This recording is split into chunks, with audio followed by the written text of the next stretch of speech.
brothers of the degrees, may I speak to you this night and remind you of the scarab with the beetle and the wall.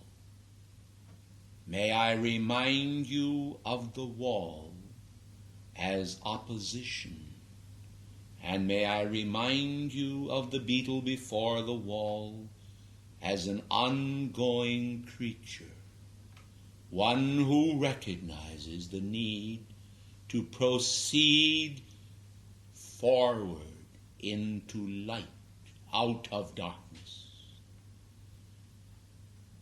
I am Serapis, and the seriousness of the business of the ascension is all engrossing to the soul, who understands immediately that he has also constructed the wall of opposition in part by his own thoughts and desires, by his own fear of failure, and by his own recognition of the synthetic patterns which he has allowed to mold him and shape him according to the human monadic image, without understanding the need to be fashioned in the likeness of God from the center of being, from the core of being, and from the very flame within his heart. Life is geometric. It is an orderly and progressive activity intended in its very ongoingness to convey each person from one point to another, and that always in a forward movement when one gauges the whole pattern of a lifetime. I am deliberately tonight speaking to you in a different manner in order to accommodate myself to the conditions here in Cairo, which you face where you do not have the largeness of a hall independent of prying eyes. Were I to release those torrents of energy in an outward manner, it might attract undue attention to you, which I do not wish to do.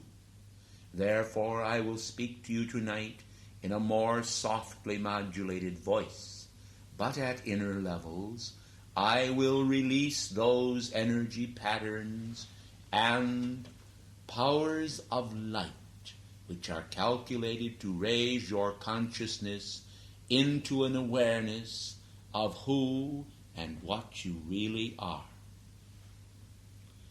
The Brotherhood of Life, the Brotherhood of Light, and the Brotherhood of Peace salute you. For in reality, whereas life seems at times to be anything but peace, at the center and depth of man's world, the peace of God abides within the heart of the flame. And this flame, in its brilliancy and its whiteness, releases the purity of the thought of God not only into your own individual heart, but into each individual atom of your physical flesh form, into your brain, into your mind, into your hand, and into every atom of your being. Will you then tonight, as I am speaking to you, recognize this pattern and determine that nothing shall actually prevent the manifestation of the ascension flame from blazing in all parts of your being?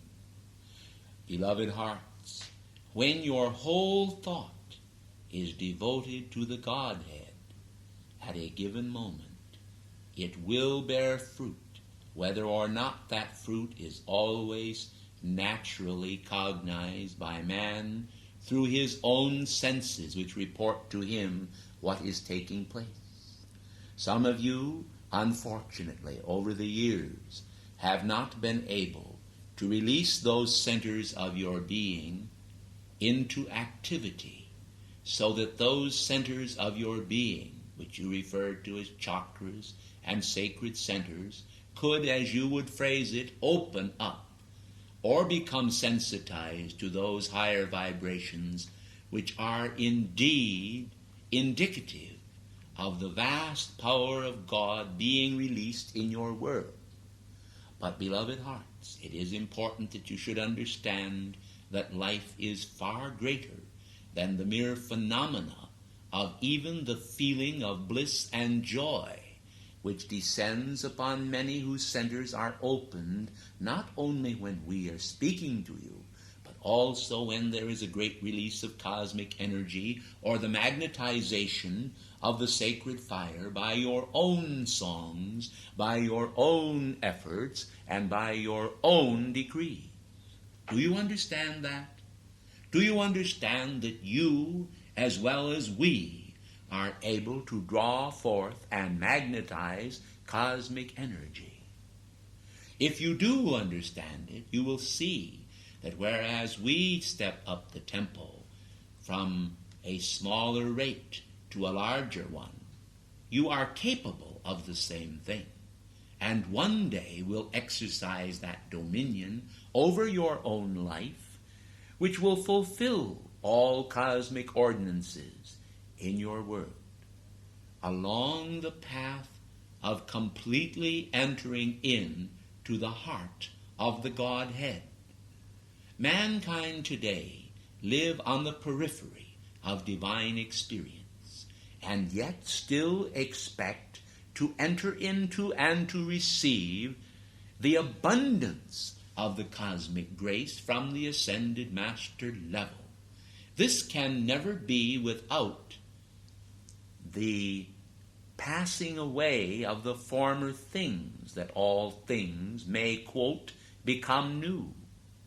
It is too much for people to expect that they will not die to those things which they temporally live in, and then be resurrected into those things which are their own rightful and true domain.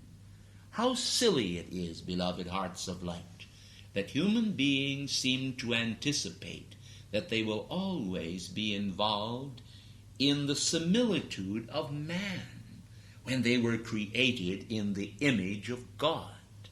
We wish to emphasize then those practical manifestations of life that will bear that cosmic fruit which every individual has a right to expect, the ritual of the ascension. You cannot possibly receive the ascension unless there is merit that you receive it. And how shall you receive merit, beloved hearts of light? Did God not intend the gift of the ascension for the whole world? Well then, why have they not received it when we have received it already? Simply because they have not readied or prepared themselves for the gift and its reception. We anticipate that you want to know the truth of your being and not to be fooled. How many people today are fooled by false premises, and then when they stand on what they term the other side of the gate of life, they find themselves rather shocked at their failure to develop in a whole lifetime what actually could have been developed in one day if they had only maintained their sincerity and then understood that it really was not a human effort after all, but a divine one, which ought to occupy the platform of their heart and mind. Now I know that when my voice has been used to emphasize these spiritual points with a burst of cosmic energy to which I am accustomed, it has sometimes appeared to many as though I were being extremely harsh. Well, I do not wish to completely de-emphasize that phase of my release, for I must of necessity bring about that chastisement of the mortal consciousness which will allow the immortal beauties of universal loveliness to appear. For only then can the fruit of spiritual endeavor become a fait accompli. I want all to understand that here in Luxor, at spiritual levels, in the etheric realm where we hold control over those devotees in part who come to us for sacred instruction, that we must, if we are to shorten the days of their travail, for there are certain elements of travail, even when individuals have almost merited the ascension, and then come to us in order to complete their training. It is not always, in all cases, that immediately upon passing through what might be called the portals of death, that individuals are able to enter at once into the fullness of immortal life. The novitiate of individuals has proceeded through the centuries, where while some come to us and in 24 to 48 hours receive the gift of the ascension, others spend many, many years here at Luxor in preparation for what some received within 24 to 48 hours. Do you understand then how important it is to each one of you that you give allegiance to your divine presence, not just in order that your presence might serve your temporal needs or supply you with some form of material healing, whereby your physical body would be raised above the level of yesterday, but rather that you might also have a healing that would penetrate in depth the very soul of your being and remove the causes and the cores of the afflictions, whatever they might be.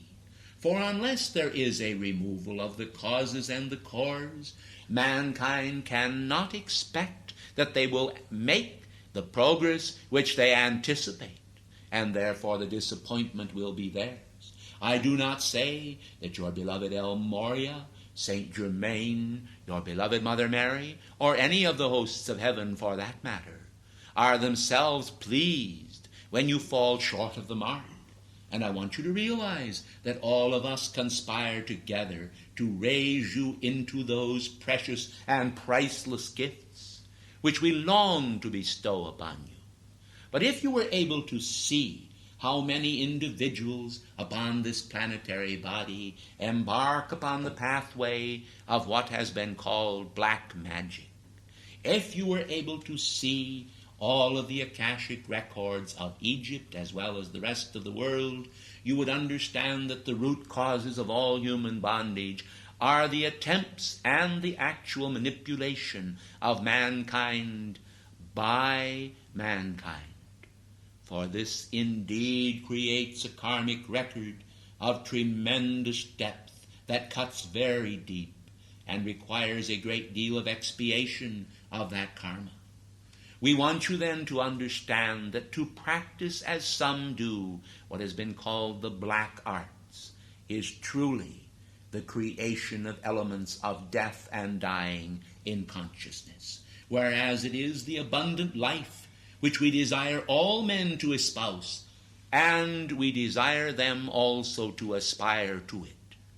Will you understand then that your journey here to Egypt in itself could accomplish very little for you except some pleasant and unpleasant memories, unless there were an attendant activity within the mind and heart of your being, which would change so many things for you, not only this night, but for all time to come.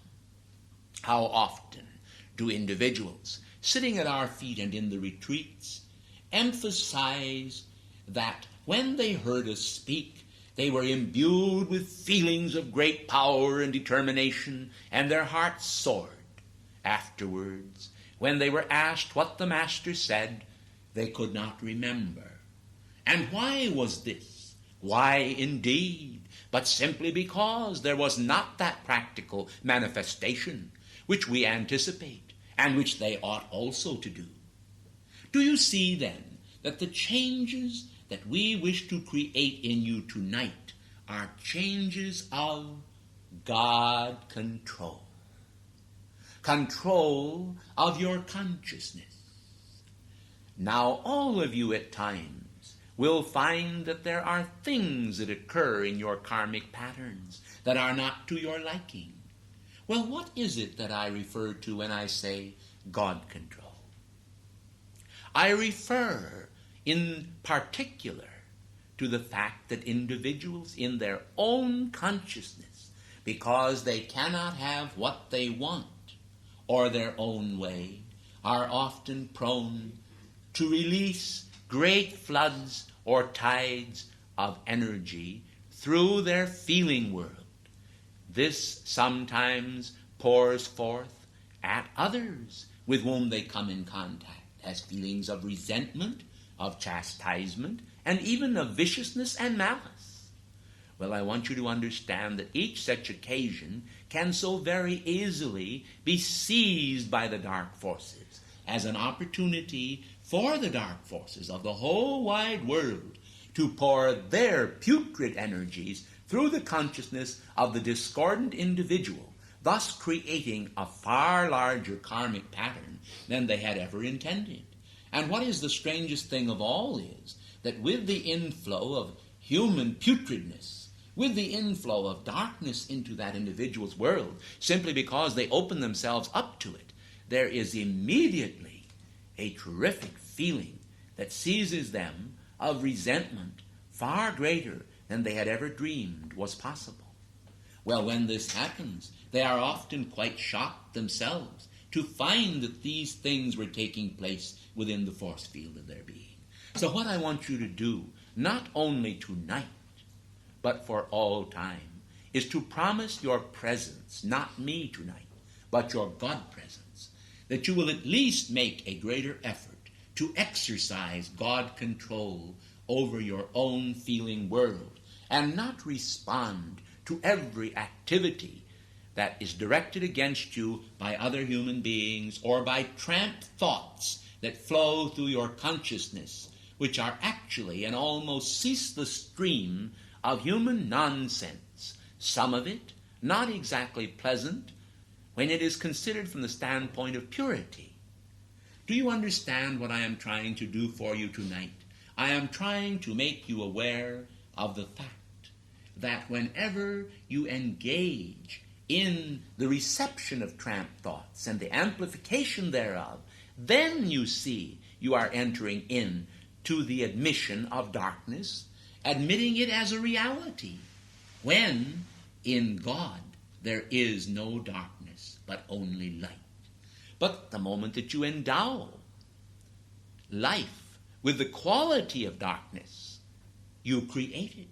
And so it is the very consciousness of blessedness and grace and power and authority that mankind used to create darkness. Is this not strange, beloved hearts of light? That individuals in physical form, being given the great opportunity to scale cosmic heights, could allow themselves, with the flick of an eye, to descend into the mud and slime of human consciousness and human viciousness. Be on the lookout, then, for these conditions to give power to your world, to take power from your world, to both give and take. For they will give you negative energy, and they will take from you positive energy. Who is the authority for your world? Are you not the authority for your world? Well then, beloved hearts, don't you think it is about time that you took dominion over that feeling world? For that is where, in most cases, it is all lost. Failures occur, and we do not expect that because failures occur that you shall say, I have failed. Not at all. We want you to understand tonight forever and forever and forever. That failures are only a momentary falling short of a momentary mark. For life in its great transcendence is accessible to all of you. Even the great masters with whom I am associated recognize what has been called the veil of transcendence. The veil of transcendence means that there is always the masterful adventure appearing before all individuals who are less than the fullness of the Godhead, whereas the masters recognize that they are the fullness of the Godhead in the central essence and core of their being. As long as there is any individuality left at all, they cannot fully enter into the Godhead, for they are not yet willing to surrender all that is self to the selfless pattern of the universal. We recall one time when your own beloved Alpha, through the chain of cosmic command, released to us the knowledge that it was in the divine plan that man should hold his consciousness of individuality, providing he understood what was that individuality, a divine activity and not a human one, and that he should hold it until at last he would enter in to the fullness of the Godhead by complete surrender of self, by becoming the allness of God. Most individuals upon earth have a subconscious fear that they will lose their identity, and this is why they are unwilling to surrender it. In reality, he who seeks to save his life will lose it, and he who loses it for the sake of heaven will find it again. This is what the Master meant when long ago he said almost those very words, expressly that very thought.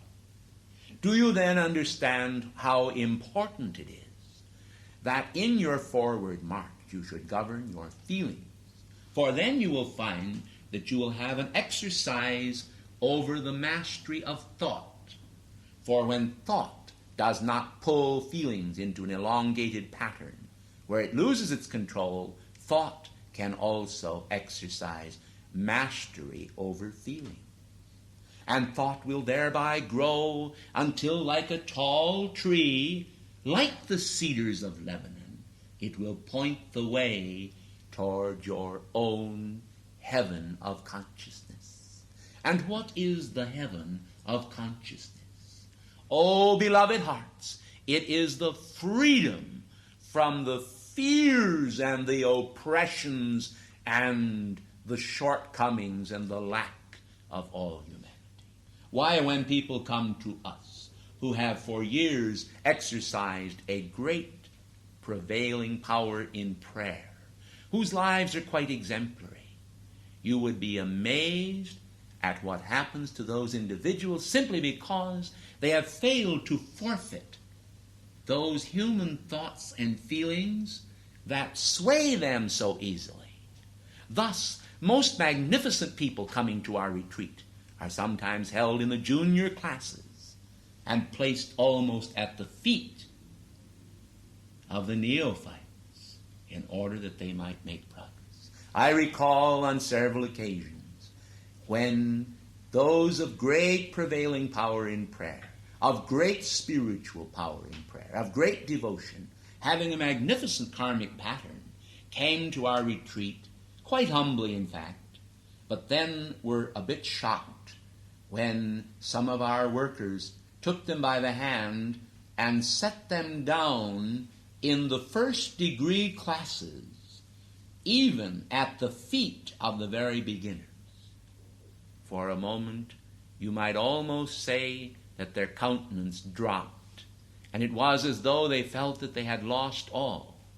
But in reality, when they went through those early lessons and degrees of consciousness, I want to assure you that one by one they came to me and said, the very best thing that you ever recommended to us was the tending of our consciousness through the early classes, where at last we were schooled in the release into the flame of those unfortunate feelings of lack and distress, of fear that we would not accomplish, that we still had retained in spite of all of our prayer. For, beloved hearts of light, one of the greatest problems in heaven is the fact that so many good people insist on praying with their fears.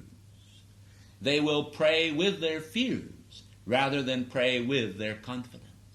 And therefore tonight I wish to imbue you with a more than ordinary amount of faith in the purity of the universal mind. I wish to impress upon you the importance of being kind. I want to raise you in consciousness above the level of the blind. Lo, I say unto you then, heed the words that make the most common sense. For in common sense, in simplicity, and in the explicit qualities of the law, you will find the most blessed accomplishments possible. I tell you tonight that those individuals who are afraid to be counted with the neophytes are those who hold their heads high. Many of us were told by our masters when we were taking our own novitiate that such were the stiff-necked individuals who were not able to relinquish themselves and thus could not receive the humility of God. What a pity, then, that men do not learn at an earlier age to govern their feelings. I will explain to you one of the factors involved in this. It is simply that even as children, mankind quickly learn how they can stir up a storm through human emotion patterns which they will exercise control over.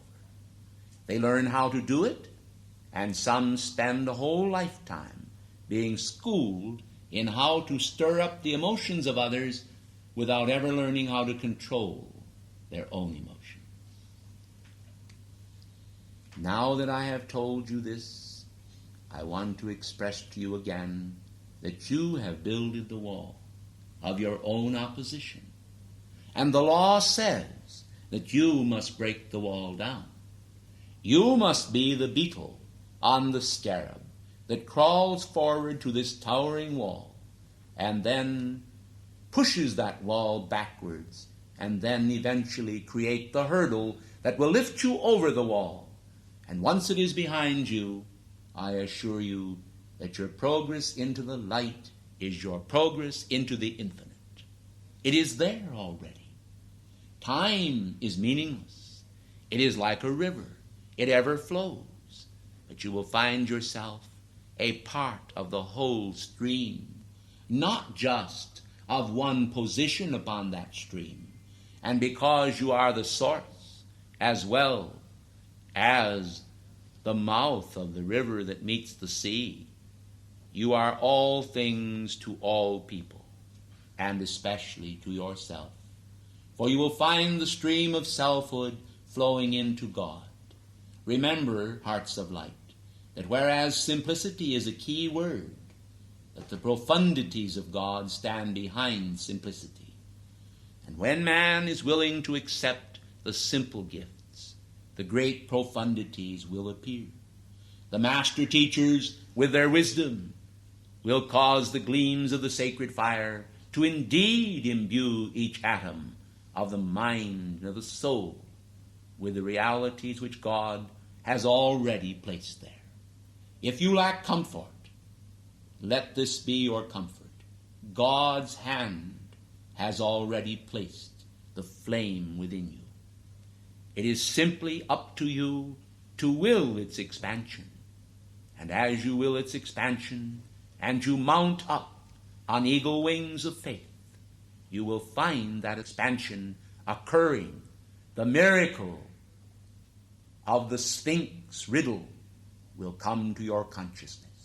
you will see that man indeed has the strength of the lion because God is that strength. You will see that he can invoke the wings of the lion because God wants him to fly in consciousness and be raised. You will see that he has the face of beauty because the beauty which he retains is God's, and all share this beauty, uncommon in its rendering, yet common in its gift, bestowing upon all the teaching that of necessity the degrees appear.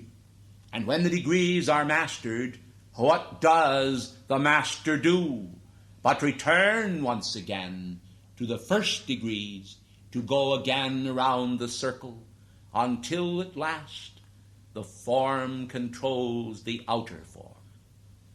Because the form is the spirit now. Do you see? The spirit controls the outer form because that outer form has become the rote of spirit. For spirit imbues it with destiny, and destiny is fulfillment. You are here in Luxor, in consciousness. It is not necessary for you at this time to journey physically to Luxor, for I have drawn the flame of Luxor in its great splendid reality into the beauty of the heart of God within myself. And I am sending it as an essence into the flame of your heart. Tonight, while you sleep, you will receive, if you have the faith to receive it, a great portion of that flame. It will be according to your strength and faith, but I can promise you that it will be greater than had you gone to Luxor physically, for you will receive it spiritually. You are not far from me. You are not far from the ascension, if you will only now begin to control your feelings always, and for God's sake, and for the sake of your ascension, not for the sake of your ego. The ego ought not to be smashed and destroyed, but to be remolded. It is this which we ask. We do not ask the destruction of the individual, but the changing of the individual. We do not ask that that change shall be one of full chastisement, for joy is well permitted among those who follow the sacred path. But the joy can be more full in all when they surrender unto God the gift of self which they received from God. For as they surrender, then it becomes their own. It has been said before that only that which man gives away does he retain, and of a truth does this apply to his own life. To whom shall each man surrender? Only unto God. But God is in all, and let none feel that by loving man free they are sinning, for love is universal, and love is always accompanied by judgment, by righteousness, by purity, and by the expansion of the flame. Enoch.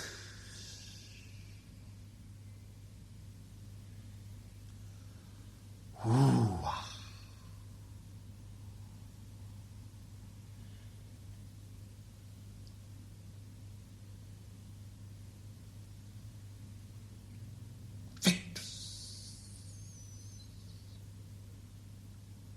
Encouragement unto the God-seeker and the ritual of the ascension. El Melchizedek.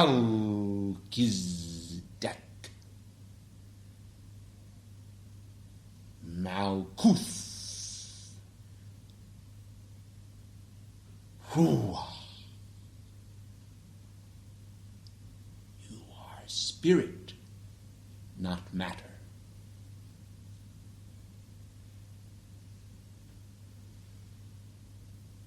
Blaze forth.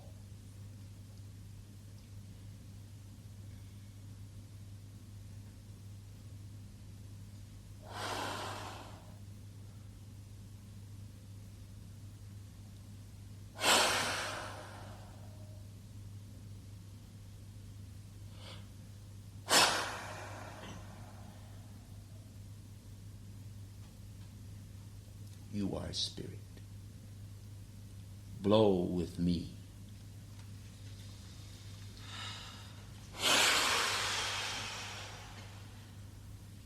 Flame command.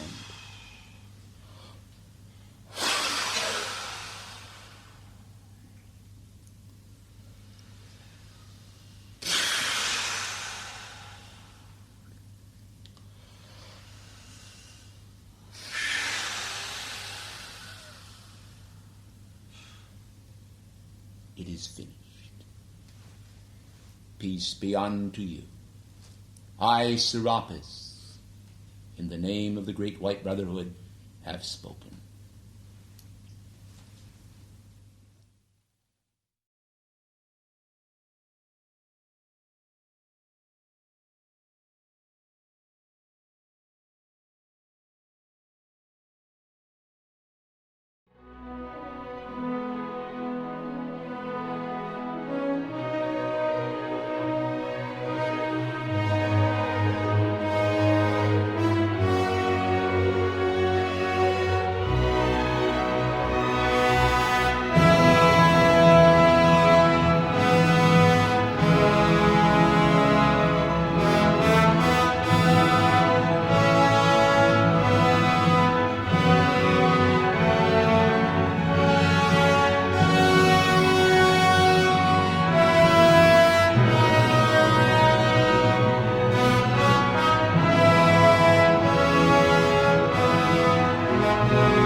Beloved mankind of earth, right now, while I am speaking to you, the blazing light of the cosmic power of the universe is pouring forth its perfection everywhere. It is penetrating the consciousness of mankind, and whether they are aware of it or not, that perfection is already at work within them to mold and shape them according to the cosmic image of eternal life. As I come to you then this night, it is with this thought in mind, that blazing light that is of God is penetrating the world at the same time that their consciousness is imbued with the densities of human creation. One day, all mankind will joyfully release all of the negatives of their consciousness into the mighty furnace of immortal life.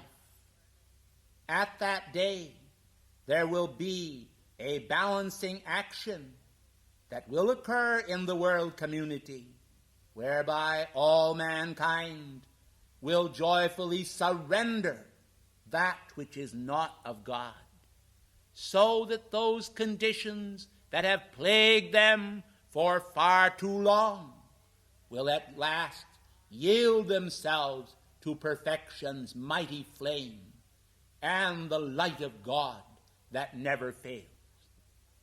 Are you aware of the historical events that have created so much conflict upon this planetary body for so long?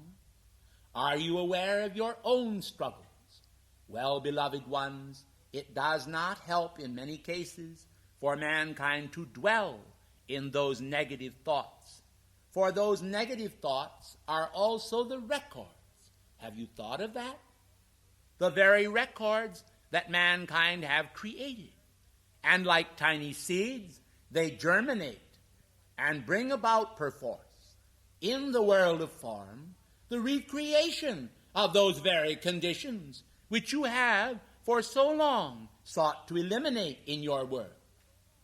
If you will understand this, you will see why it is necessary that you do not submit to those abject and fallen thoughts which occupy the minds of so many in the world community.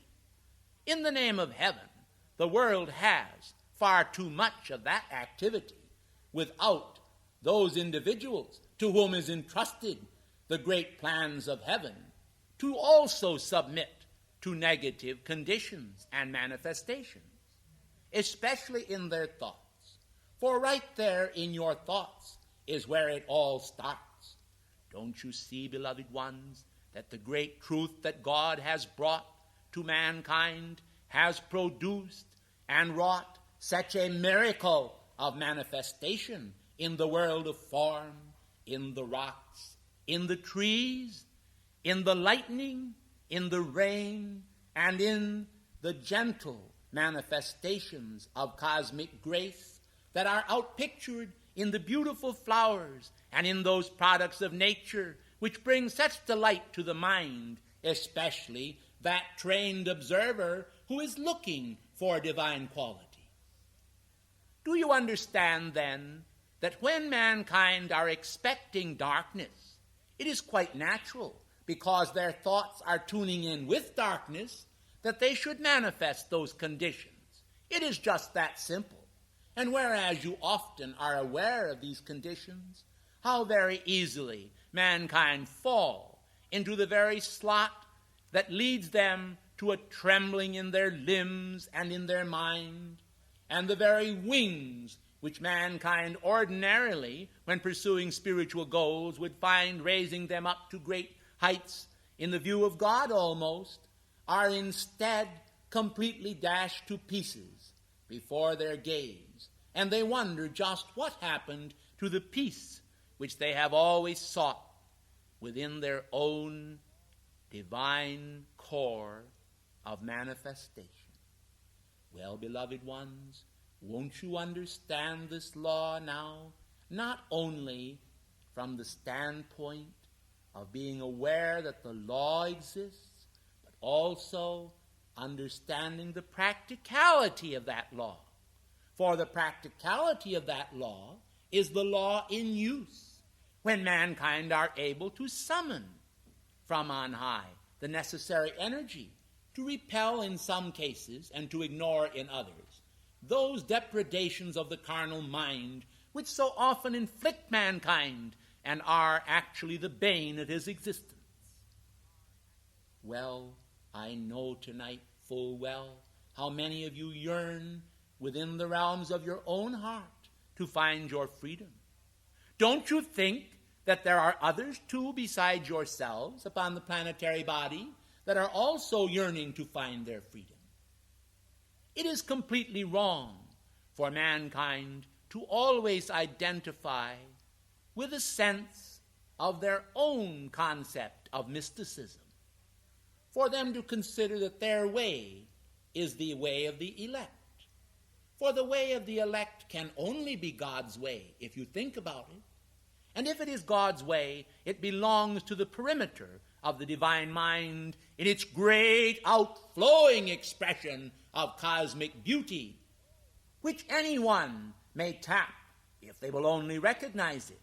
And when they plug in to that glorious concept of their freedom in truth, to be able to recognize the threads of truth as they run through the warp and woof of all human experience, and also please include in experience divine experience, then do you see that mankind may understand just a little bit more about freedom. Tonight, when the manifestation of my coming was brought to the mind of many of you, you did not at first understand that I am a real being imbued with power from on high.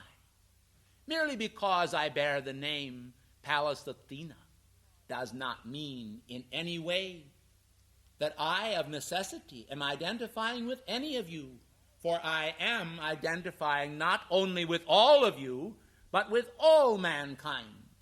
For my heritage is one of truth, and the cement of truth will weld together the whole human body into a body of servers that will identify with perfection and perfection's realm, which whereas it ought to be a natural realm of manifestation in the finite world, it often is not. But you can do your part in seeing that it does manifest here. For after all, in the past, was it not embodied human beings that have so often opened the doorway to prophecy, opened the doorway to divine healing, opened the doorway to understanding, and those gifts and graces whereby mankind are molded in a higher level of consciousness? The world today does not dream how much can be accomplished by the power of truth as it becomes the seed of God functioning in the platform of individual consciousness. So many people are imbued with the concept of the miracle, and so many do not even believe in a miracle. Don't you see, however, that the miracle must occur within your consciousness because not only God wills it so, but because you will it so, and thus the world will be transformed as there becomes a magnificent problem in arithmetic in full accomplishment before the gaze of mankind, the multiplication of the cosmic loaves, the breaking of the cosmic bread, the spreading abroad of strands of light everywhere. Thus mankind will understand the purpose even of higher education. They will perceive it as the means of once again establishing that culture upon the earth for which so many yearn. And as they yearn for it, so shall it come. So shall it return.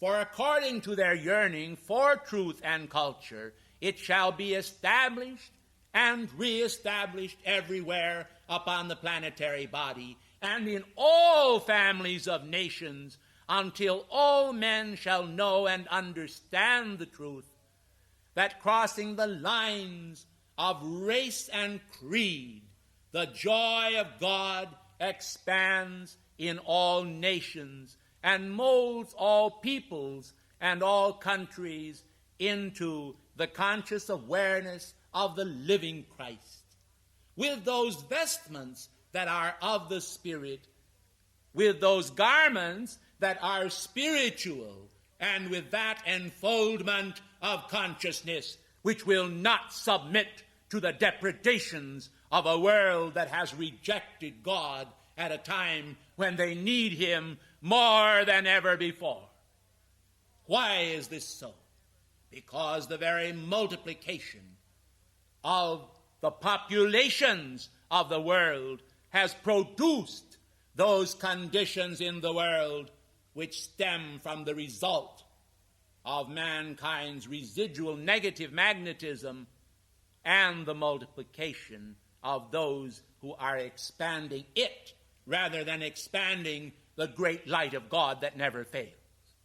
I am a member of the karmic board, and I remind all mankind that as they sow, so shall they reap. Regardless of mankind's understandings and misunderstandings of the power of forgiveness, they do have awareness of travail. But they do not understand, in many cases, the requirements of the law. They do not understand that that which returns to them is that which they have sent out into the world of form.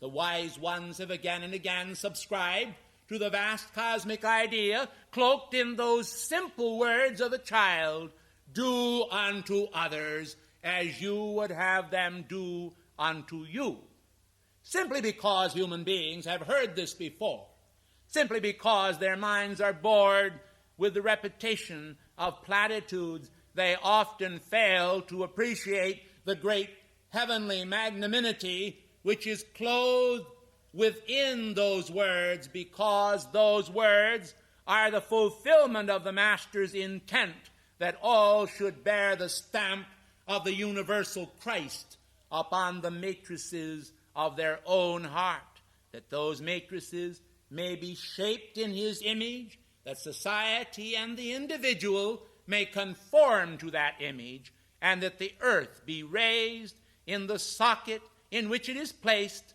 until it too may ascend in consciousness to that level where the gods may once again walk the earth as in ancient times.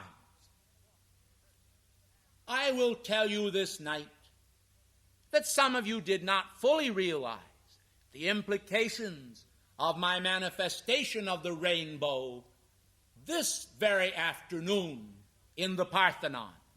You did not understand that the truth of God is not segregated to any specific religion, but is in itself the great power of the universal, which comes out of the universal not as a will-o'-the-wisp, but as the salvation of each individual. And it thunders and it lightnings into manifestation within the prepared consciousness until the prepared consciousness is able to identify with it. And with that moment of identification, man is changed in a moment, in the twinkling of an eye. And the last trump of cosmic triumph and victory sounds within the domain of his individual force field. For each of you, beloved ones, have a force field. You have created it. God has endowed it. Somehow or other, your awareness of responsibility has often escaped you. You have not recognized the need for man to put on the helmet of salvation. You have not recognized the density of human thought that seeks to mar the virtue of Christ's manifestation in your world as it does in the world of all mankind. It is not that we expect you, blessed ones, to be always engaged in a perpetual battle. It is simply this, that eternal vigilance is indeed the price of liberty. And when individuals understand that, they see that they too have some responsibility to life itself, to guard the precincts of their own mind against those thoughts that seek to invade that mind with a view to marring it. You individually are expected to maintain your own temple of truth.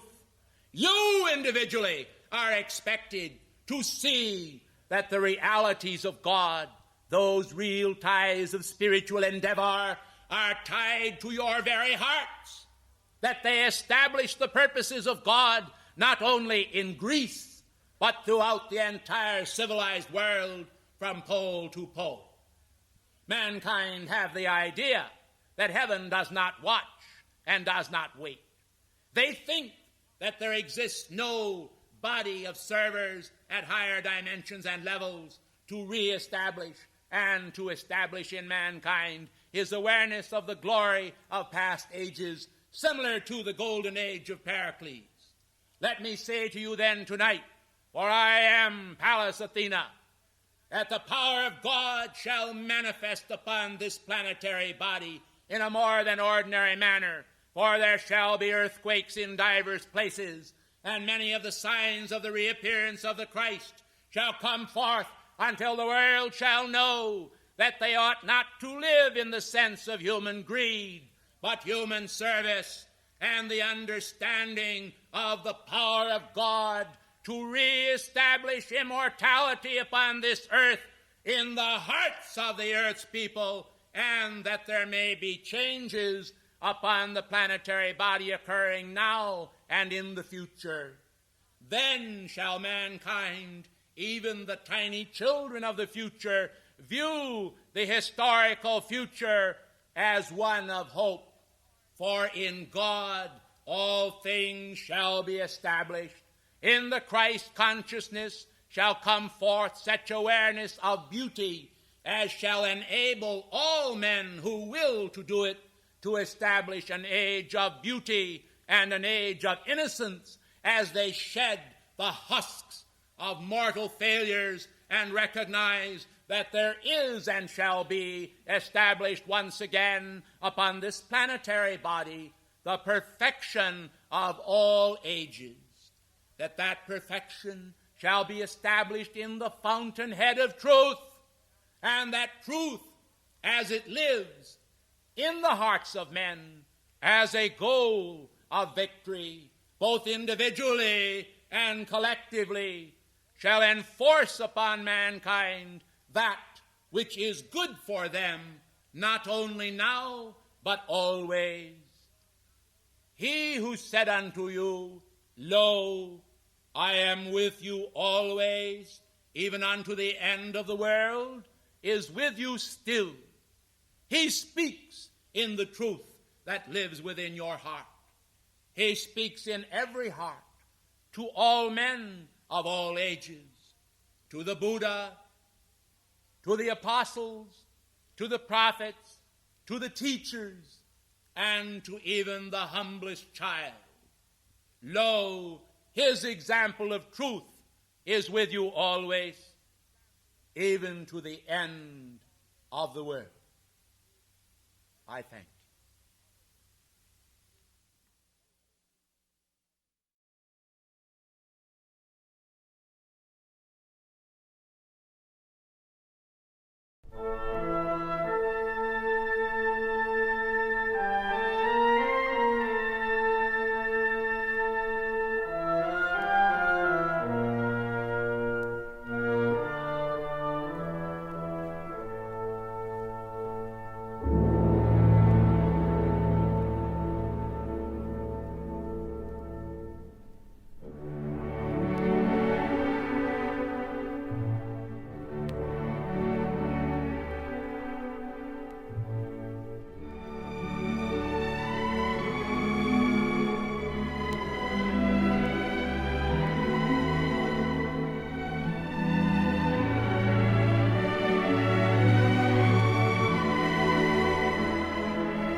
recall full well the words of the divine Master.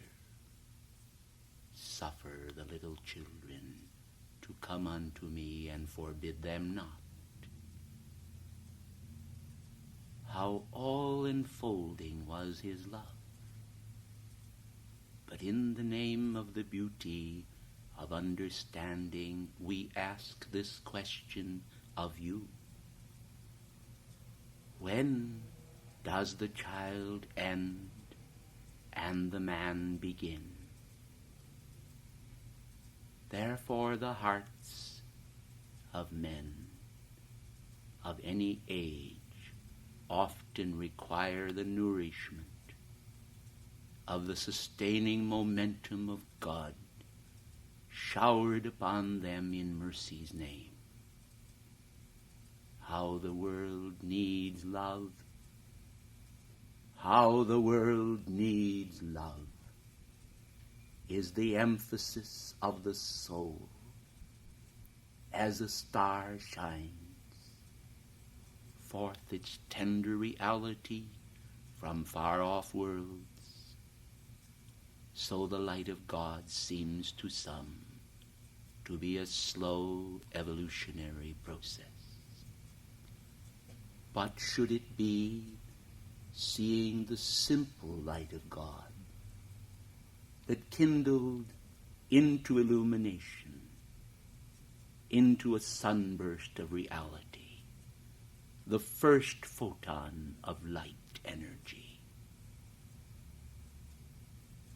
from the ungrund into the grund of manifestation? Ought it not to be possible for modern man to receive succor, assistance, and the joy of illumination in this day and age, without making man to feel that he is in the marts of world commerce? The Babylonian aspects that are involved even with things of the spirit by those who sell in the marts the holy words of wisdom may not always be understood in all of its aspects, and quite frequently mankind today becomes snared in the traps of the powers of darkness, lending credence to those things they ought not to think on, and bypassing entirely the great cardinal truths of the immortal love of God that draws hearts at any age into the field of all-enfolding love, peace, and mercy. Mankind have thought of the hierarchy from the level of height rather than the level of practicality. They have failed in many cases to see the great needs of mankind, that they are met, and they have concerned themselves with little things, things that are not the beauty of the Spirit.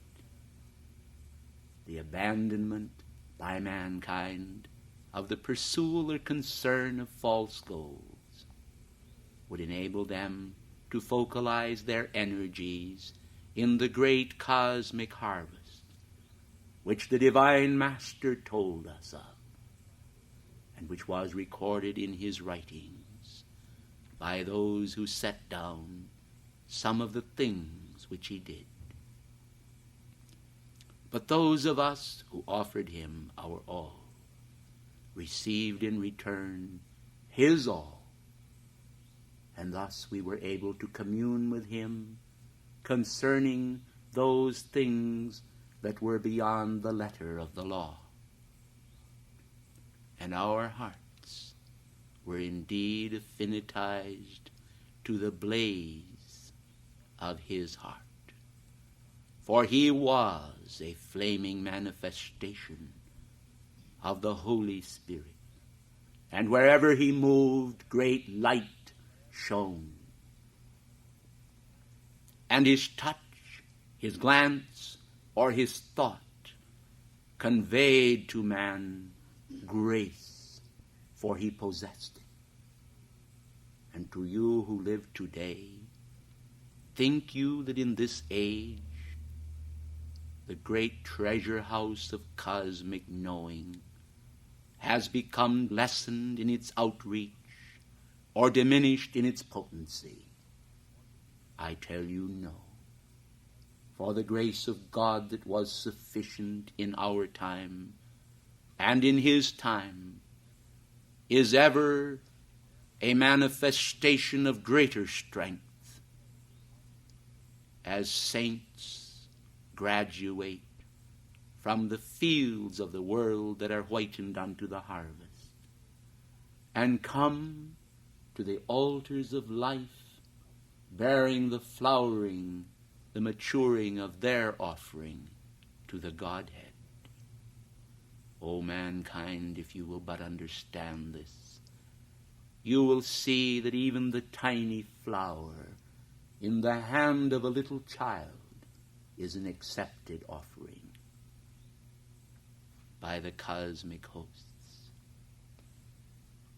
So beautiful then is the Spirit of God that he does not need of necessity to always and ever receive only the harvest of the basketful of flowers or the field. He is often satisfied with the one when that one offering is presented as the allness of that man's individual gathering. Oh, quite naturally, there is within the heart of God the great desire to see the harvest of abundance and the overflowing love that conveys that abundance to the Godhead. But when all that an individual can bring forth is one talent, one grace, one momentum of hope, God accepts that. And through the processes of cosmic life, amplifies it as the master brake the bread which the young lad presented in order to feed the 5,000.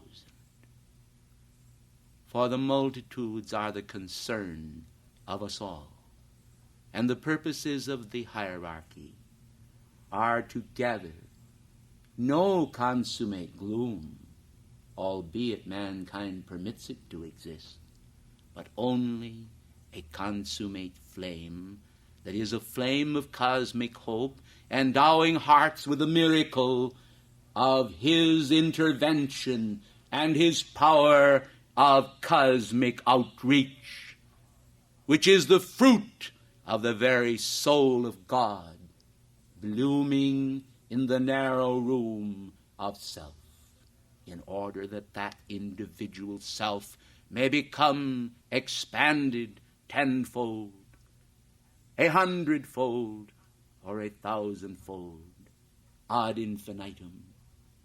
For step by step, mankind in the body are given the newness of hope as hierarchy extends its hand as the hand of God, representing the great spiritual allness of a universe that is responsive to the love of God.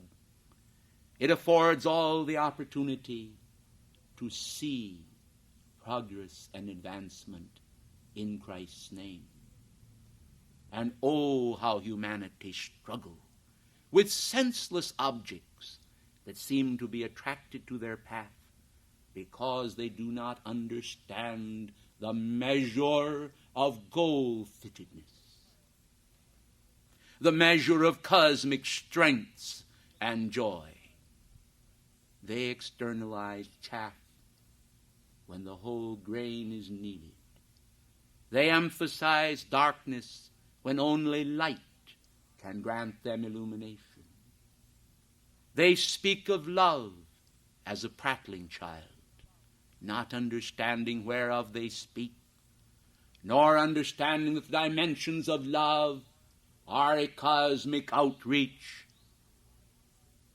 that moves outward into the wind of the Holy Spirit as an overflowing robe in which there is room to cover the nakedness of man. For the souls of all men need the cosmic covering that affords them strength to go out into the cosmic sea with, as Alfred Lord Tennyson said, no moaning of the bar. Cosmic justice and cosmic reality in Jesus Christ's and St. Germain's name flow out into the world that is receptive to the cosmic flame, that understands the efforts God and hierarchy have already made, an effort that will lift mankind above the grave, restoring hope and the pageantry of God to man, the cosmic drama all enfolding the sacred and divine plan. God is holding hands around the heart of the world. The hierarchy waves the banner. The cosmic banner is unfurled, and joy and peace and strength enclose you all, to lift from life the density of human pall, and stand revealed before you all as the immensity, the intensity, the drama, love of God, to activate the power that lifts above the sod into the light from whence came all things. Beloved hearts, you are not a fragile thing, for each of you has within you the strength of 10,000 suns. But the latent image must be developed by your own willingness to forget the blunders and mistakes of the past. I did. Some of you will recall my life as Francis. You will understand the errors which I made, the spirit of the libertine that was in me, and the blunders that helped to reveal at last the great beauty that is within the soul. For I perceived at one place my own wretchedness and emptiness, and I said, "O God, give me the opportunity to serve thee always, for I fear that I have offended thee and brought harm into the world, and I would offer my allness to thee." Some have chosen to call me, because of my vow of poverty, the divine Poverello. But oh, how I loved those moments in the chastity of poverty. But I want you to understand that there came a day when the Master himself appeared to me and said, "Francis, you have loved poverty, but now you also must give up poverty and receive the abundance of heaven. For it is not right that you should ever be empty, but that you should be full." And with this in mind, I saw that the poverty consciousness which I had dwelled in must give way to an understanding of the abundance of God, that it might flow into my impoverished soul. And then over the great conduit of God's mercy and love, the cosmic efforts of eternity began to flow, and I perceived that I could become an accumulator of all the universe without robbing it of one erg of its beauty or perfection. For I saw the radioactivity of God, or so one might call it.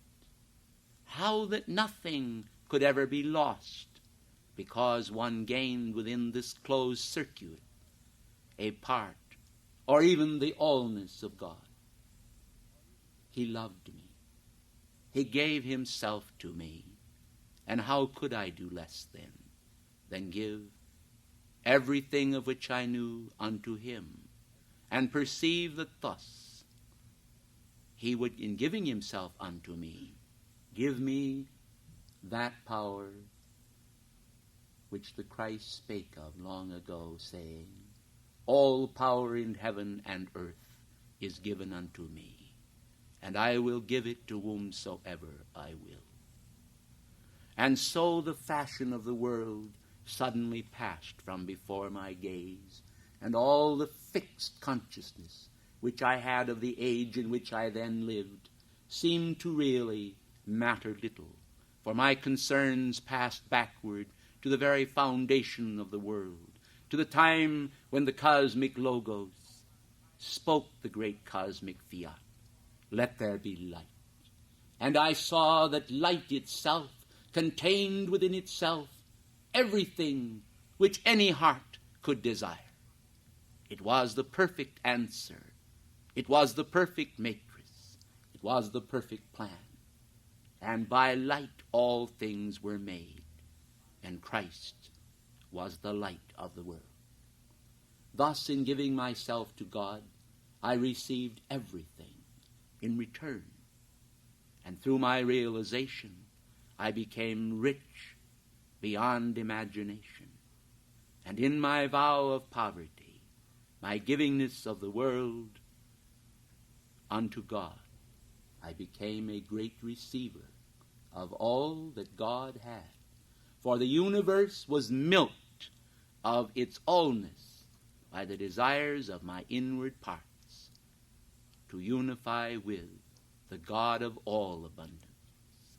And thus the world became enriched, for in giving myself to God, each sacrifice which I had made, each form of penance or divine intent which I had offered so diligently upon the altar of my being, as almost what might be called the consciousness of a hair shirt, was suddenly a manifestation of fruition, and I understood that the chastening of God was in reality a pruning to bring forth greater strength within me.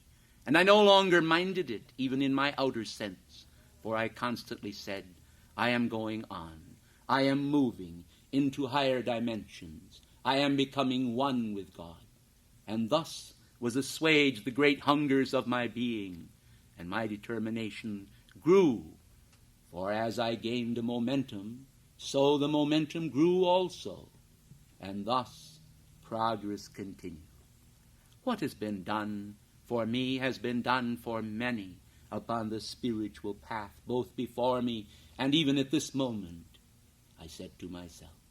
And thus now there is extended unto you the awareness that those of you that remain still in the worldly planetary sense may receive the same Christ hope of all ages, and may in your own ongoingness feed my sheep as the Master spake of.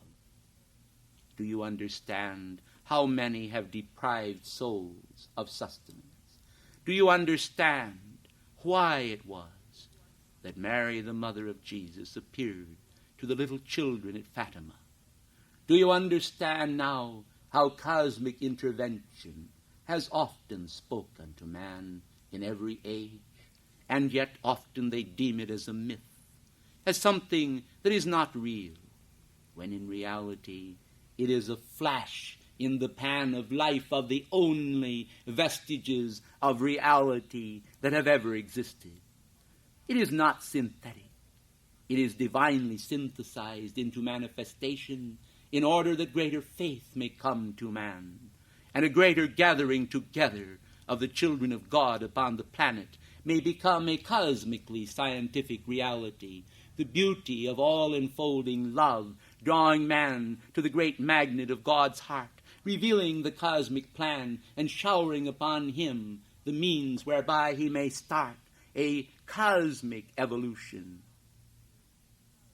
A revolution to his outer self indeed, for man suddenly finds himself experiencing new needs that come forth.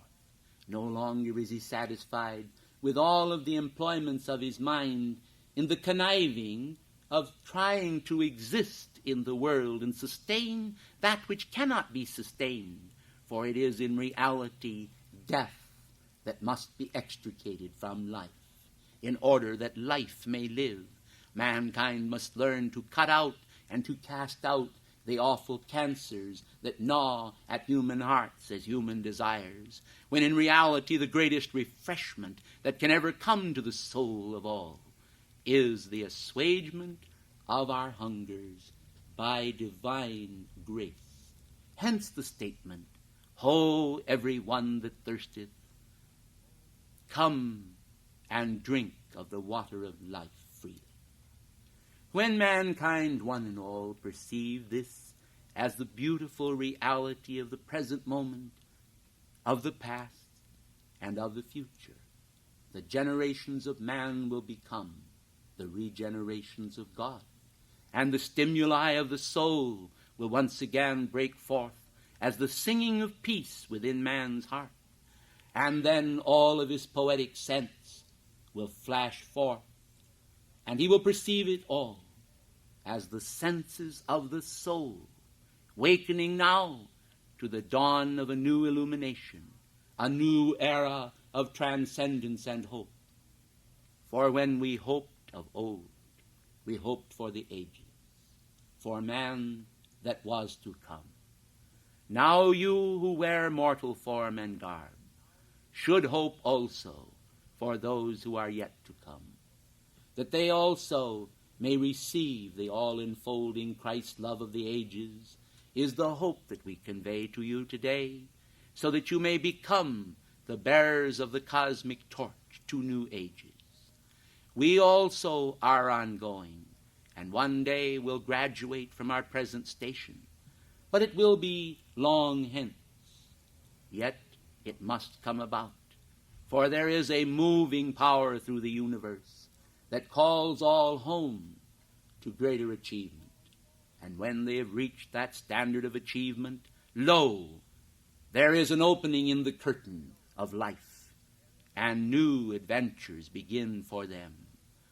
For before all the transcendence of God appears, yet all do not perceive it in its manifold dimensions. Will you then, today, still the disquieting aspects of life within you whenever you can, and amplify instead the elements of Christ's peace for all, that you may not just stand in a sense of hollow peace, but in a vibrant, lifeful peace, one that is full of joy and transcendent hope for you and all mankind. Regard not only the self as the vehicle of divine expression, but understand also that there is joy in heaven, because so many have yet to experience the ever-new bliss and joy of God, as they, before the living Lord of the heavens and the earth, reach out to be touched by the divine hand. And as the potter tenderly molds the clay, so the beauty of life will steal away the ancient desires that man has for so long allowed to usurp his heavenly throne. And beauty will be reborn within the mind, within the stillness of the mind.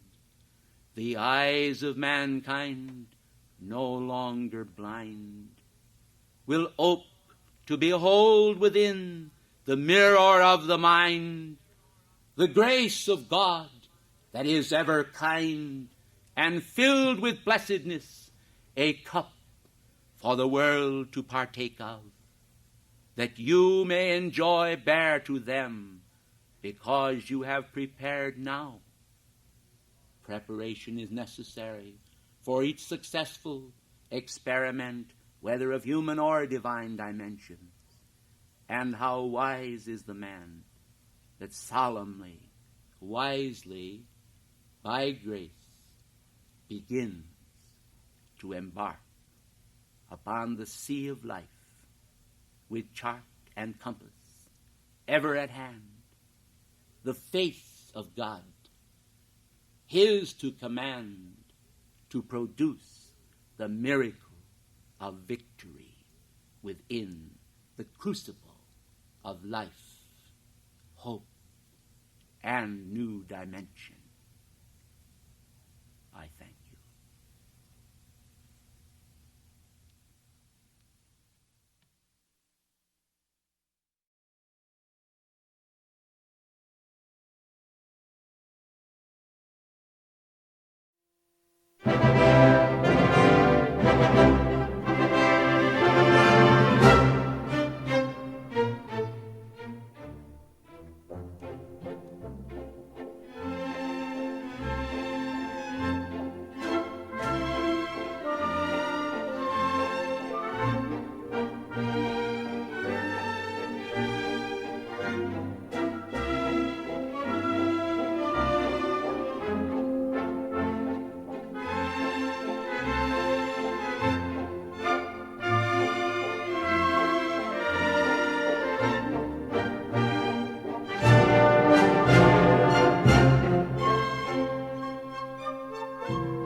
Good evening, ladies and gentlemen. Of all the gifts that heaven has given unto you, the most glorious of all is the gift of freedom, which you can, if you will, this night, wear with the courtliness of a king of cosmos. I come to you then this night with a feeling of universal love within my heart, and the intent of manifesting amongst you the great mantle of the violet flame cape, that it may be held over you all, is my prayer. And may the power of the magnification of the courtesy and grace of heaven manifest within your hearts and feeling worlds. Let all discord then be stilled in that perfect feeling of God harmony, and the universal be adored as it has never been before in the temple of your being. For behold, the fullness of the cup of cosmic grace dwells within the Holy Spirit and the Christ consciousness that comes to you to quicken in the domain of your mind and spirit all vibrancy of joy and all peace and delight, that the culture of the new age may take shape within the giant force field of your mind and stimulate within you those perceptions and perfections that are the result of the indwelling presence of immortal grace. You call me Sanctus Germanus, and so I am. But do you know the meaning of the word? A holy brother whose heart desires in the obscurity of manifestation solely to perpetuate within you awareness of the God that dwells within the temple of your mind and spirit. You have heard it said, little acorns grow giant oaks. True is this, and so, from the very delicate and seemingly finite and small concepts of your mind, if you will it so, you can bear the great winds of freedom to the earth, and began that process of purging whereby the earth may become a purified and fit habitation for the Spirit that indeed created it. And what is the earth but one of the four mighty elements? The earth is the Lord's and the fullness thereof. And what of the water and the abundance of water that covers the earth? Would it not be well that men learn how also to control their emotional bodies, that great calmness of spirituality may descend into the midst of you all and throughout the entire planetary body, that the indwelling presence of the Holy Spirit may magnify the glory of God on the very face of life. I am aware that some of you have said, why does it take so long for me to make that spiritual progress which I so desire and have desired for many, many years? Well, beloved hearts, don't you know that one day with God is as 1,000, and 1,000 years as one day? Do you understand, then, that in your patience you must possess your souls? And this is not a platitude, but timeless advice for all ages, that men may learn how to wear the mantle of a bold humility is also my prayer. A humility that is able to see how individuality may place itself at the disposal of deity, but at the self-same time may reckon with the all-power of that deity to raise him up. It is indeed as though one were bidden to a feast, and then sat at the foot of the table, waiting the command of God to come hither and be honored. Yet your own divinity, your own God-presence, has already honored you far above the power of any man to detract from the great grace that heaven envisioned for every man and for every woman, and desires to expand throughout the borders of all lands, that all lands and all people may understand the love of God and that innate devotion that is within the force field of the heart, that will summon those consummate fires when the individual commands it and wills it so. It will produce those transformations in consciousness whereby individuals will scarcely know themselves from one day to another, so greatly will the power of God wrought in man, the process of change upon the altar of the being of man. And this is the twinkling of an eye, spoken of long ago by the apostles. The twinkling of an eye whereby all are changed. For whereas some may say, how long, O Lord? Others are able to say, how quickly, O God, thou hast transformed me. And so the potential transformation of life, the great power of outgoing freedom, and those waves of divine joy that reclaim in consciousness the individuality of man and draw him back to the heart of the great magnet manifest ever in the world of form as spirit descends into matter and infuses it with the power of the great potter's wheel and the means of transformation and the means of creation of new joy. I come to you this night, then, to make a most unusual request. I desire tonight you to think about it for a moment before I actually ask you to decide. I am going to ask you to try an experiment with me for the great regeneration of your souls.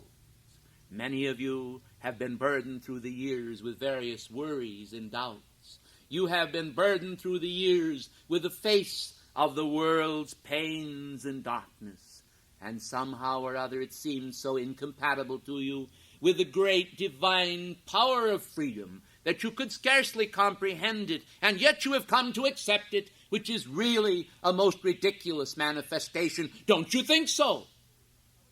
For after all, beloved hearts of light, for this is what you are. If God has willed it so, and God is indeed God, how is it that if man is truly free, he can fail to manifest that which God has already purposed within the very channels of the mind and being of each one. If the mercy, the perfection, the love, and the intensification of heaven is already within you, does it not then follow, as the day, the night, that ultimately there must break forth a song within the soul of man that is already there?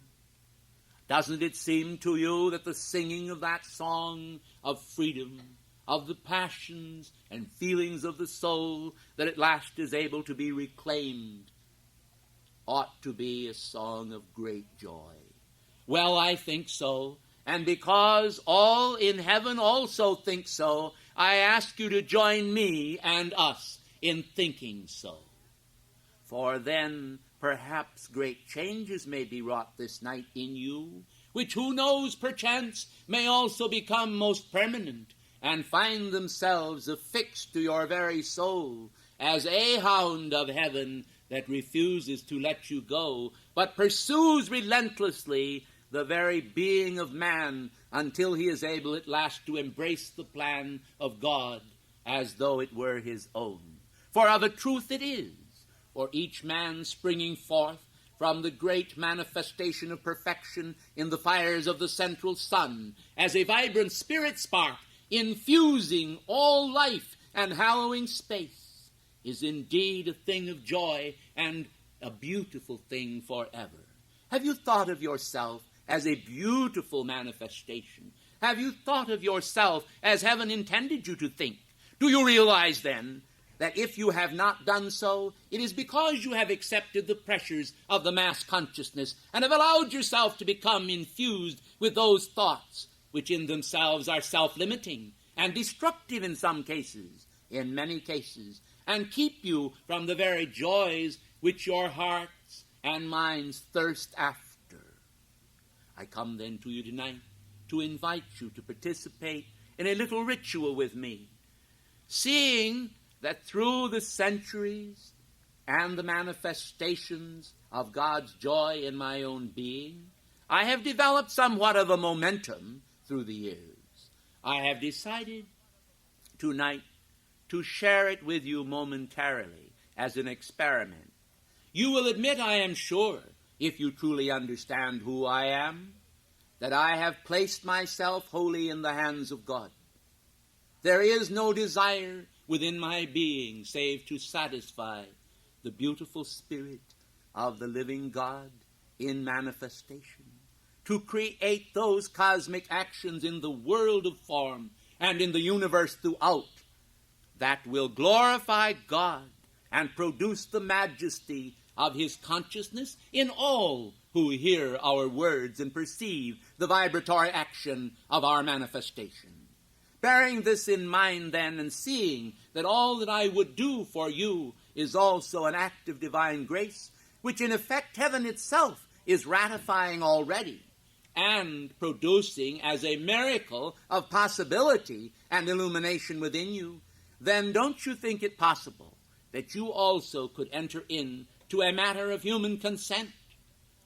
Bearing in mind that the divinity within you has already consented to perfection, surely you ought to realize and understand that if the divinity within you has already consented to your perfection, it is simply a matter of bringing the outer mind of self into awareness and consent as well. So what I ask of you tonight is to exchange with me. Oh, you say, only for a moment? Oh, yes, for only a moment. In this fond hope that I buoy up now within my heart, as though it were within your heart, a desire to sustain a momentum within you of my God feeling of hope, my God feeling of the flame of freedom, my God feeling of the flame of intensification, and my God feeling for all mankind. Will you accept then in the name of heaven for all mankind the authority of your divine presence? And will you let that authority take command within your world of that outer world with its thoughts, its precepts, its errors, its darkness, and its light, and turn all into the joy of the light of God that never fails. In the name of the entire spirit of the great white brotherhood, in the name of the great effort of all of heaven and of the brothers most sacred who come with me this night, I ask you, will you exchange your mortal consciousness for my consciousness for a period of 1 minute? I can promise you that if you succeed in effectuating within the force field of mind and feelings of the intensification which I also hold, that it will leave a permanent imprint upon your soul, which will become a matrix of the living God, a matrix of freedom that will generate, and regenerate within you awareness of God, and those magnificent determinations which, when summoned by the will of the individual and by the will of God, will produce in the world those miracles of faith and joy which can be a blessing unto the entire planetary body in its moments of utter darkness, when it is groping blindly, turning first to the right and then to the left.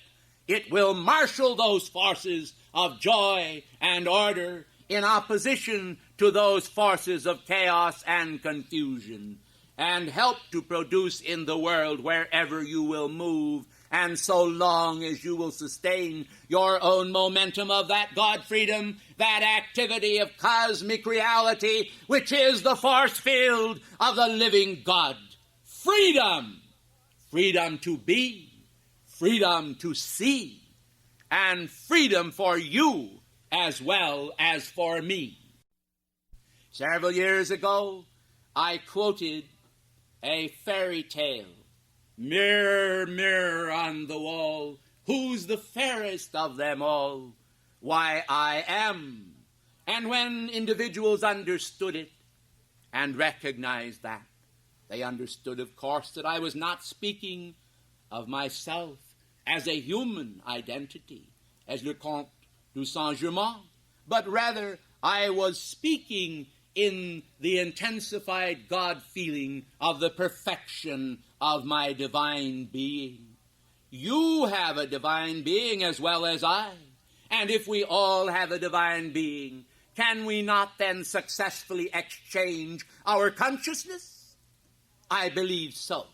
And so tonight, with hierarchical permission, I am seeking to effect this very condition in your midst, and extending this privilege through the transcripts that are being made of that which I am saying, that I may help to produce in the world an ever-accelerating cosmic action in the domain and purposes of God freedom, which will help and assist those God momentums which the world requires and needs, which the world cries out for today, which the world does not have, which the world does not always understand, but which I am bringing to mankind in answer to the calls, to the prayers, and to the invocations of those individuals upon the planetary body who have asked it. I am responding, and I am responding with a full fury of cosmic intent that shall seal the doorway where all human blasphemy dwells, and replace the sense of human blasphemy with a sense of man's dedication and realization and understanding of the fullness of God as a potential, as a possibility, not just as a fragment of heaven, but as the potential of the allness of heaven upon the planetary body, and right where you stand. Do you understand? Well, you better. For after all, beloved hearts, if you decide that you do not understand, it is always possible that heaven will move on and another will replace you. I hope you understand, because through understanding, in the midst of all man's getting, he is able to perceive the realities of life. And this, I must admit, is somewhat quite a task in this age of mankind's exposure to the bombardment of millions of words, millions of photographs, pictures, and ideas, so that the universe where you dwell, that little segment of space, in reality is literally flooded, as was foretold. The demons will cast out the manifestation upon the planetary body of a flood. Well, then, after all, they cast out a flood, and I cast out a flood, and your I Am Presence cast out a flood. What is it that is being released? The demons are releasing a flood of opposition and blight upon the planetary body. And we are releasing a flood of cosmic love, wisdom, and power. Which will you elect to take this hour? I ask you, and after all, I have a right to expect an answer. For you invoked my presence. You called forth my very being by your willingness to come here and to hear what I have to say. And what I have to say is very simple, yet most beautiful when viewed from the standpoint of soul. For from the standpoint of soul, the reality of that soul not only can be kindled now, but forever in your consciousness. And you can let go of all of the weight of oppression, of mankind's feelings of darkness, which sometimes overpower the mind with the inadequacy of the individual. And after all, are you that inadequate individual, or are you a divine manifestation? Which do you believe? Do you understand this concept, that what you believe is also an alchemical, transforming manifestation of cosmic love that will release in you all of those doubts and fears, that you may cast them into the flame, and then, in the name of heaven, put on the new mind rather than keep the old, inordinate human mind with all of its physical sense of limitation, with all of its distresses, with all of its shadowed consciousness. When I come to you this night, then, it is to see whether or not we can effectively, through our radiation and the release of our energy, by human consent, produce a miracle in the consciousness of our auditors, that you who are hearing us this night may then decide, and because you have decided correctly, have the blessing of heaven upon you that can effectively deliver us from evil. And when I say us, I mean exactly what I say. For think you that God is like Nero who fiddled while Rome burned? Think you that God is not concerned with you as an individual? If he is concerned with the flight of a sparrow through the air, I am sure that you must recognize indeed that you are of greater value than many sparrows. And you must certainly understand that the ongoingness of God, the ongoingness of hierarchy, the perfection of universal love is concerned with the immortal deliverance of every man, woman, and child upon this planetary body. The question that always appears before us is, yes, we are concerned, but are they? And will they become concerned enough to utilize the great God power which is inherent within them just as much as it is inherent within us? For think you that the role of an ascended being is one of superior intelligence and dominance that is impossible to you?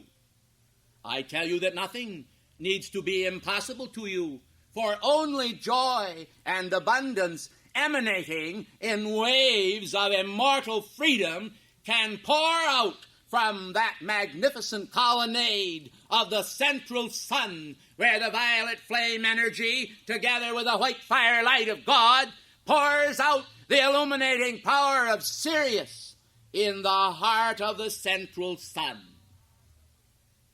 Your Alpha and Omega, your Helios and Vesta, your own blessed God presence, beloved individual mankind, is indeed anchored within you all, even as it is also within the universe. You have but to reach out your hand and to touch it, and to understand that just because you are involved in the universe in no way needs to detract from your victory and success as you move up the ladder of life and upon the spiritual pathway where the joy and the abundance of God becomes a means of your climbing the very hierarchical ladder of life and finding those extensions of spirit and self-mastery truly manifest there. Well, now, beloved hearts of light, won't you close your eyes for a moment and envision yourselves not as an individual separated from God, but as one who is indeed a part of God. And how strange it is, and I must rebuke it, that some of you actually have your eyes open when I have asked you to close your eyes. Do you understand that I do not speak but to illumine you? And it is sometimes a matter of human stubbornness, whereby individuals actually do not understand that by a refusal to act in my name, they are literally refusing to act in God's name. For we are all one, and I am speaking to you in order to effect this transformation. Therefore, as you come now into a spirit of stillness, where the universe itself seems as a giant top and is just about to run down, do you know what is taking place? It is a slowing down for a moment of your perceptions and your sense of perception so that we may increase the tempo and prepare you to be engaged in the very teeth of our cosmic attention. Listen then to what we are saying, for we are nearing now the point in our illumination whereby the great joy of God from our heart will be momentarily transferred to your heart.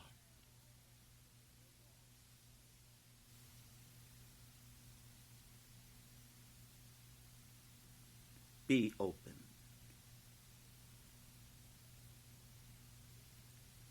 Let the clouds of witness, the Urim and the Thummim of cosmic grace, the yin and the yang from the purified realms of space, hallow the dimensions of man's consciousness, for consciousness is a surge of joy, peace in the Holy Spirit, and those cadences and echoes of the past manifest in the moment of the present that extend themselves into the allness of the future, that each one may see himself as he is being spun. The fire of cosmic truth and energy from out the central sun. The drama of the ages unfolding in the plan. The light of God that bringeth grace unto the heart of man. Illumination's flood descend, thy tide of cosmic power. O universal life without end, descend this hour by cosmic power. In the name of the living God, I say, exchange.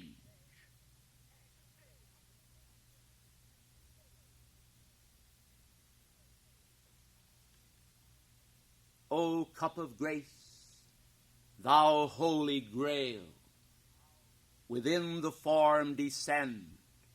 Let light and majesty and power in each man then defend his pathway through the cosmic realms, his walk upon the earth, until by grace and mighty joy he sees each moment's worth. For man is God, and God is man.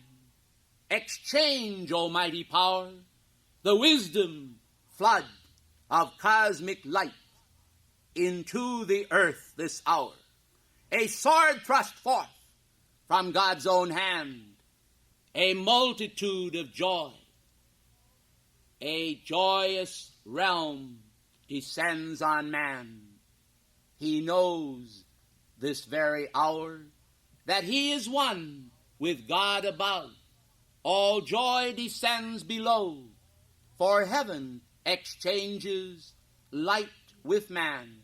Oh, see the power flow. Ladies and gentlemen, the moment is past, and now we return to you to take back what we have given. Some of you have received. Some have failed to receive this moment.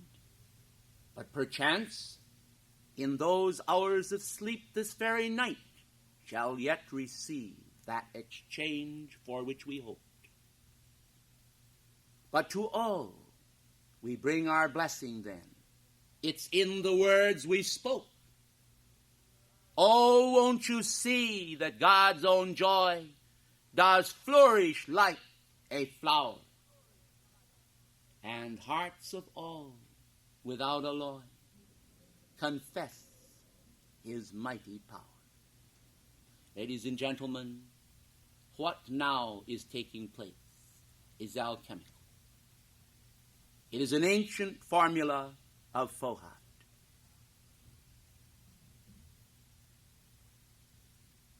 And so as I prepare to take my leave of you this night, it is in this fond memory that I know you better.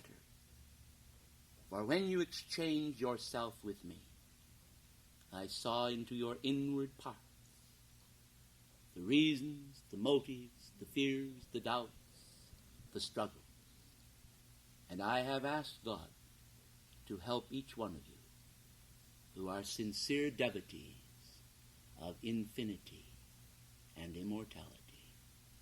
In God's name, I leave you all within the center of my love, my devotion, and God's divine courtliness, which is truly alive in you forevermore. I thank you.